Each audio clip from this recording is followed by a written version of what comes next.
السلام عليكم ورحمة الله وبركاته. إن الحمد لله نحمده ونستعينه ونستغفره ونعوذ بالله من شرور أنفسنا ومن سيئات أعمالنا. من يهده الله فلا مضل له ومن يضلل فلا هادي له. أشهد أن لا إله إلا الله وحده لا شريك له وأشهد أن محمدا عبده ورسوله. اما بعد، الناقض الاول، سب سے پہلا ناقض، الشرک فی عبادت اللہ تعالی، اللہ کی عبادت میں شرک کرنا. والدلیل قولہ تعالی، اللہ تعالیٰ کا فرمان جو اس بات کی دلیل ہے، ان اللہ لا یغفر ان یشرک بہ ویغفر ما دون ذلک لمن یشاء. یقیناً اللہ تعالیٰ اپنے ساتھ کسی اور کو شریک کیے جانے کو نہیں معاف کرتے اور اس کے سوا جس گناہ کو چاہے معاف کر دیتے ہیں. وَمِنْهُ الذَّبْحُ لِغَيْرِ اللَّهِ كَمَنْ يَذْبَحُ لِلْجِنِّ أَوْ لِلْقَبْرِ. مردوں سے دعا کرنا، ان سے مدد طلب کرنا، ان کے لیے نذر و نیاز اور قربانی کرنا، یہ شرک میں شامل ہوتا ہے. جیسے کوئی شخص کسی جن کے لیے ذبح کرے یا کسی قبر والے کے لیے ذبح کرے.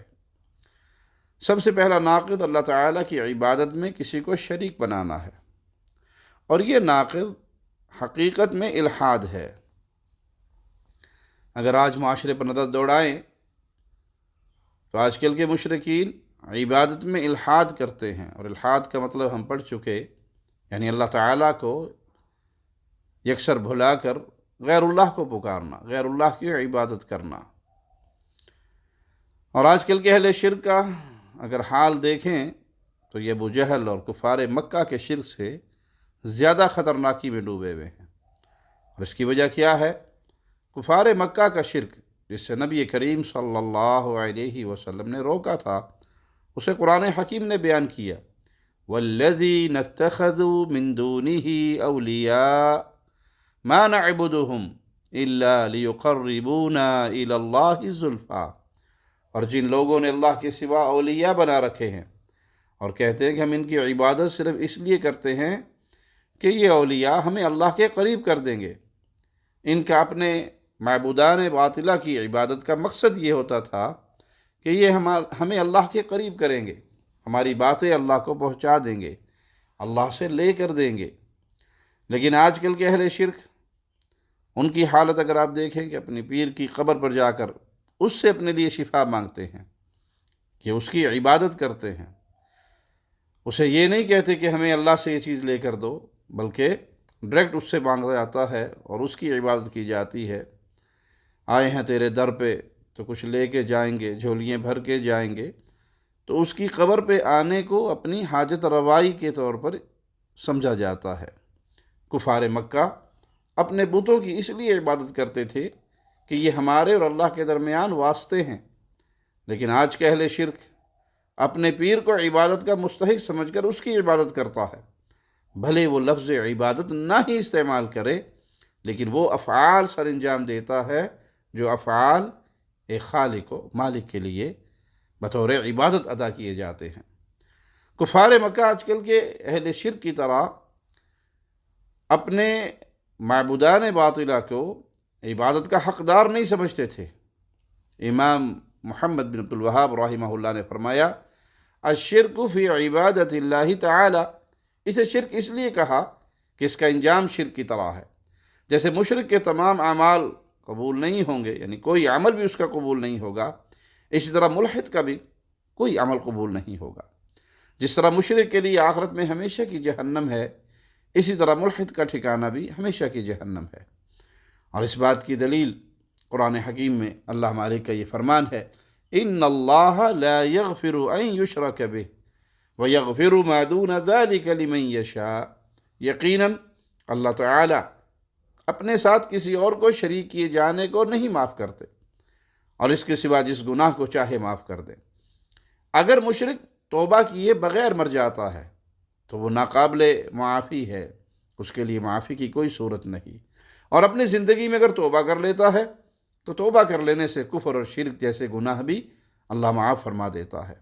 مزید مالک کا فرمان سنیے، اِنَّهُ مَن يُشْرِكْ بِاللَّهِ فَقَدْ حَرَّمَ اللَّهُ عَلَيْهِ الْجَنَّةَ وَمَأْوَاهُ النَّارُ وَمَا لِلظَّالِمِينَ مِنْ أَنصَارٍ۔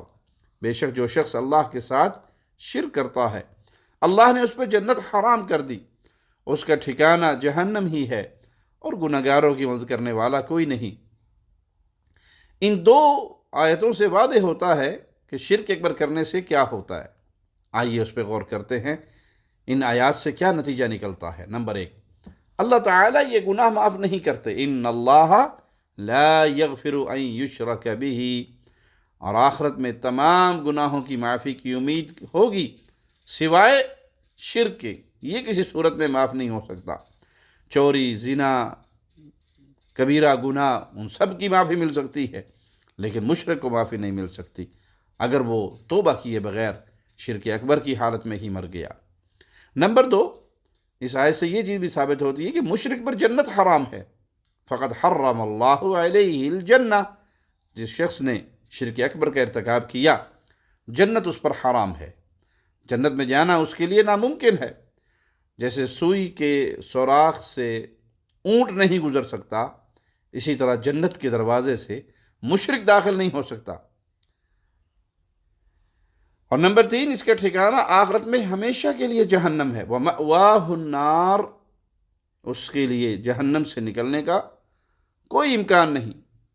مالک کا فرمان ہے، ان اللہ لعن الکافرین وعد لهم سعیرا، اللہ تعالیٰ نے کافروں پر لعنت کی ہے اور ان کے لیے بھڑکتی ہوئی آگ تیار کر رکھی ہے۔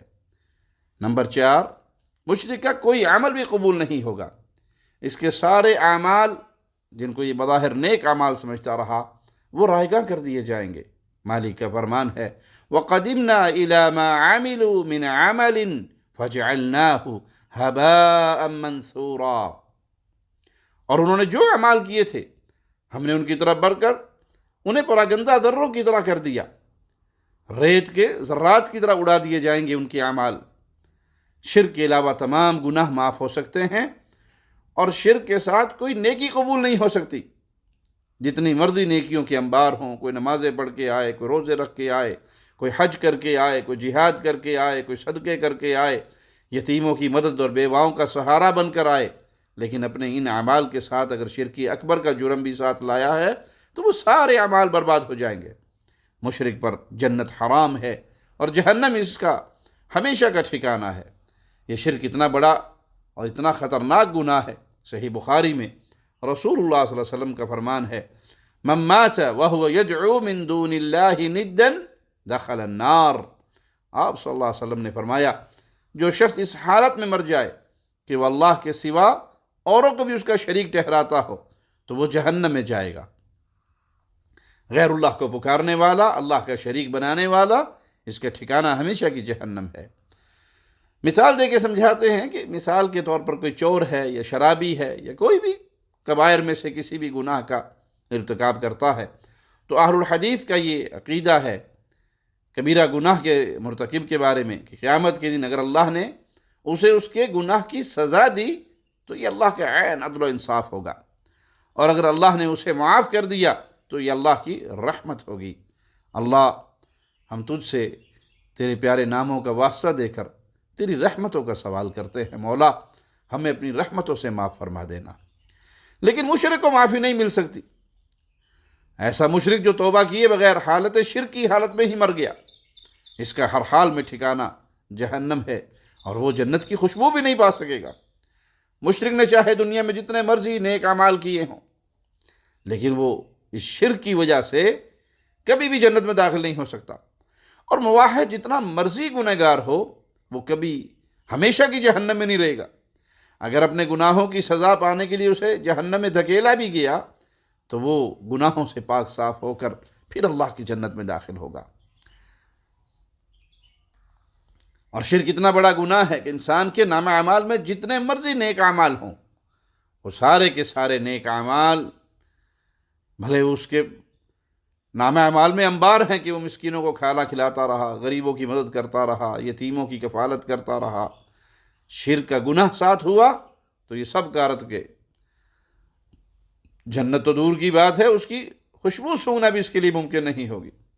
اور توحید اتنی بڑی نیکی ہے کہ انسان کے نامہ اعمال میں جتنے مرضی گناہ ہوں، وہ کسی بھی طرح کے کبیرہ کا مرتکب ہو کر آیا ہو، اگر توحید کی نیکی ساتھ لایا ہے تو اللہ کی رحمت سے گناہوں سے معافی بھی مل سکتی ہے، اور اگر اللہ سزا دے دے تو سزا پوری ہونے کے بعد پھر وہ اللہ کی جنت میں داخل ہوگا۔ پھر امام محمد بن وہاب رحمہ اللہ نے شرک کی ایک مثال بیان کی، اور وہ ہے غیر اللہ کے لیے جانور ذبح کرنا، کسی قبر کے لیے، کسی پتھر کے لیے، کسی صنم کے لیے، کسی جن کے لیے۔ الحاد میں واقع لوگ سب سے زیادہ اس گناہ کے ارتکاب کرتے ہیں کہ وہ غیر اللہ کے لیے ذبح کرتے ہیں۔ کوئی جنات کے لیے ذبح کرتا ہے، یا تو ان سے ڈرتا ہے یا ان کے ذریعے اپنی حاجت روائی کرواتا ہے۔ آپ نے دیکھا ہوگا جادوگر جنات کے لیے جانور ذبح کرتے ہیں۔ جادوگر اپنے پاس آنے والوں سے بھی کہتے ہیں کہ آپ ایک کالا بکرا ذبح کر کے فلاں قبرستان میں یا فلاں ویرانے میں ڈال دیں، تو وہ جن کو راضی کرنے کے لیے، شیاطین کو راضی کرنے کے لیے یہ عمل کرواتا ہے۔ اسی طرح کچھ لوگ اپنے پیروں فقیروں کے عرصوں پہ جا کر بابوں کے نام پہ اور قبروں کے نام پر ذبح کرتے ہیں۔ غیر اللہ کے لیے ذبح کیا جانا کسی جانور کا، وہ جن کے لیے ہو، وہ کسی قبر کے لیے ہو، کسی مورتی کے لیے ہو، اور پھر قبر میں کوئی تفریق نہیں ہے کہ وہ نبی کی قبر ہے یا ولی کی قبر ہے یا کسی بابا جی کی قبر ہے، کسی کے لیے بھی ذبح ہو، غیر اللہ کے لیے ذبح کرنا یہ شرک اکبر ہے۔ نبی کریم صلی اللہ علیہ وسلم کا فرمان ہے، لعن اللہ من ذبح لغیر اللہ، جو شخص غیر اللہ کے لیے جانور ذبح کرے اس پر اللہ کی لعنت ہو۔ آپ نے سنا ہوگا قبروں پہ آنے والے وہ آواز لگاتے ہیں، شاہ جمال ککڑ گھینتے پتر ڈے رتا لال، یہ مرغا تیرے لیے، یہ بکرے کی نیاز تیرے لیے، اور میں اس کے بدلے تجھ سے اولاد لینے آیا ہوں۔ تو یہ اپنے پیر و فقیر کے لیے ذبح کرنا، پھر اس سے حاجت روائی کی امید رکھنا، یہ انسان کو شرک اکبر کی دلدل میں دھکا دینے کے لیے کافی ہے۔ شرک کی ایک اور قسم دعا میں شرک کرنا، اور یہ بہت زیادہ پھیلا ہوا ہے۔ ابن قیم رحمہ اللہ کا فرمان ہے، سب سے زیادہ لوگ دعا میں شرک کرتے ہیں۔ مثال کے طور پہ کوئی یہ کہے، اے اللہ کے رسول صلی اللہ علیہ وسلم مجھے شفا دے دیں، میرے گناہ معاف کر دیں، یا کوئی کہے اے علی رضی اللہ عنہ میری مدد کر دو، میری مشکل کشائی کر دو، یا کسی قبر پہ جا کر، کسی بابے کی قبر پہ جا کر، بزرگ کی قبر پہ جا کر اس سے مانگے اولاد دے دے، رزق دے دے، شفا دے دے، نظر کرم کر دے، گناہوں کو معاف کر دے، آئے ہیں تیرے در پہ تو جھولیاں بھر دے، یہ سب شرک اکبر ہے، اور اس کا ارتکاب کرنے والا ہمیشہ کی جہنم میں ہوگا۔ الدعاء هو العبادہ، یہ پکاری تو عبادت ہے، یہ دعائی تو عبادت ہے۔ اللہ سے مانگنا اللہ کی عبادت ہے، غیر اللہ سے مانگنا غیر اللہ کی عبادت ہے۔ اسباب کے تحت ایک دوسرے کو پکارا جا سکتا ہے، مانگا جا سکتا ہے۔ آپ کے سامنے کوئی کھڑا ہے، آپ اسے کہہ رہے ہیں پانی پلا دو، تو یہ اسباب کے تحت ہے، اس میں کوئی حرج نہیں۔ اسی طرح نذر و نیاز یہ عبادت ہے۔ کوئی شخص کسی قبر پہ جا کر، پیر و فقیر کے ڈھیری پہ جا کر اس سے مانگے، اس کے لیے جانور ذبح کرے، اور یہ شرط لگا دے کہ مجھے اگر پیر نے بیٹا دے دیا تو میں اونٹ ذبح کروں گا، بکرا ذبح کروں گا، گائے ذبح کروں گا، فلاں چیز پیر کے نذر کر دوں گا، تو یہ نذر و نیاز بھی عبادت ہے۔ اسی طرح قبروں کا طواف بھی شرک اکبر ہے۔ مالک کا فرمان سنیے، قل ان صلاتی ونسکی ومحیای ومماتی للہ رب العالمین، اے نبی صلی اللہ علیہ وسلم آپ فرما دیجئے کہ بے شک میری نماز اور میری ساری عبادت اور میرا جینا اور میرا مرنا یہ سب اللہ کے لیے خالص ہے، جو سارے جہانوں کا مالک ہے۔ ہر قسم کی عبادت کی صرف ایک اللہ کا حق ہے، اور غیر اللہ کے لیے کسی بھی قسم کی عبادت کرنا یہ شرک اکبر ہے، اور شرک اکبر کرنے والے کا ٹھکانہ ہمیشہ کے لیے جہنم ہے۔ اللہ سے دعا ہے اللہ اپنی رحمت سے ہمیں محفوظ فرمائے، شرک اکبر سے بھی محفوظ فرمائے، شرک اصغر سے بھی محفوظ فرمائے، اور جہنم سے بھی محفوظ فرمائے۔ ہماری خطاؤں کو، ہماری کمیوں کو، کوتاہیوں کو اللہ اپنی رحمت سے، اپنے فضل سے، اپنے کرم سے معاف کر دے، اور ہمیں صحیح عقیدے پر زندہ رکھے، اس عقیدے کا داعی بنا کر رکھے، اس عقیدے کو پھیلانے والا بنائے، توحید کا درس دینے والا بنائے، اور اسی پیغام کو دیتے دیتے اللہ ہمیں شہادت کی موت دے کے اپنے پاس بلائے، اس حال میں کہ مولا ہم سے راضی ہو چکا ہو، ہم اپنے اللہ سے راضی ہوں۔ اقول قولی ھذا واستغفر اللہ لی ولکم ولسائر المسلمین۔ ہر لمحہ قرآن اور سنت کا ترجمان، فضیلت الشیخ توصیف الرحمان۔